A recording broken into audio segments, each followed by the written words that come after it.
Assalamualaikum warahmatullahi wabarakatuh dan salam sejahtera. Tahukah anda bahawa Kementerian Pendidikan Malaysia selalu berusaha untuk meningkatkan lagi kemenjadian murid dan sekolah yang berkualiti? Satu langkah untuk mencapai hasrat tersebut ialah melalui pedagogi pembelajaran bermakna atau disebut sebagai deep learning. Pada abad ke-21 ini, teknologi dan literasi digital dilihat sebagai pemangking kepada keupayaan pembelajaran bermakna.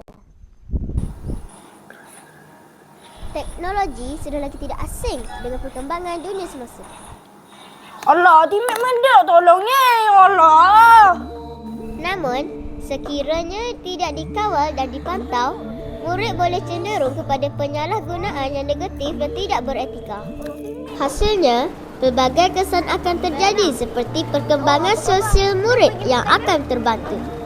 Murid yang terlalu taksub dengan hiburan gadget akan kurang bergaulan dengan dunia sebenar. Sikapnya juga akan lebih sinis dan pemalu apabila diajak berkomunikasi secara berhadapan.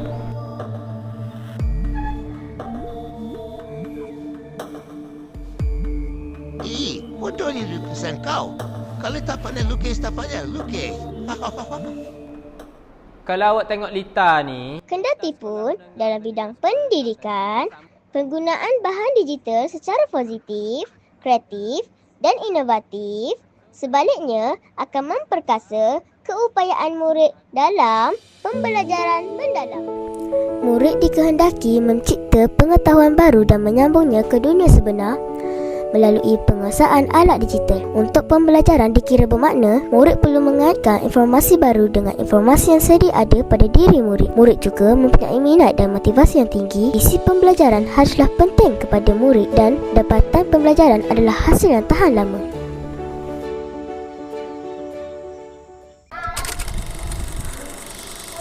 okey, anak-anak murid semua cuba tengok di hadapan. Pada zaman dahulu, semuanya dipimpin guru. Ikut cikgu baca. 2, 3. Wah, tidak! Kucing berlari. Kalau murid bertanyakan soalan, terus dapat jawapan. Ya, Hamzah. Cikgu, kucing hitam boleh lari? Tidak boleh, Hamzah. Kucingnya mesti kucing belang. Kalau zaman sekarang, mesti ada je yang murid kena buat kerja sendiri. Balik rumah, apa lagi? Buka internet, settle. Tercampak. Hidup di generasi sekarang, saya berasa amat bersyukur kerana mendapat manfaat kemajuan teknologi dan bahan digital. Cikgu, apa itu pembelajaran bermakna dan bagaimana murid boleh mencapainya melalui literasi digital?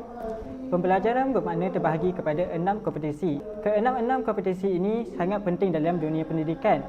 Jika murid belajar satu kompetisi, dia akan sedar bahawa belajar satu skill dapat 2 skill, belajar 2 skill dapat 4 skill. It complements each other. Dengan teknologi dan bahan digital, kepadatan kerja murid tidak lagi membebankan, malah memudahkan. Seperti dalam konsep 6Cs. Komunikasi antara murid dengan murid dengan guru akan lebih mudah apabila wujudnya sistem sosial media seperti WhatsApp dan Telegram. Daya pemikiran kritikal dan kreativiti juga dapat dibentuk melalui sistem pembelajaran digital seperti kuis online, bahan-bahan interaktif dan sebagainya. Pembentukan sasiah dan kewarganegaraan akan lebih terselah apabila murid dibimbing untuk menggunakan teknologi dengan betul dan berjaya memainkan peranan penting dalam pembangunan masyarakat. Menarikkan perkataan tadi, sesungguhnya transformasi pendidikan tidak akan berlaku sekiranya tiada perubahan di bilik darjah. Oleh itu, marilah kita sama-sama memastikan penggunaan teknologi dan bahan digital digunakan secara beretika. Barulah Malaysia boleh maju, je dok? Sampai jumpa lagi. Bye-bye.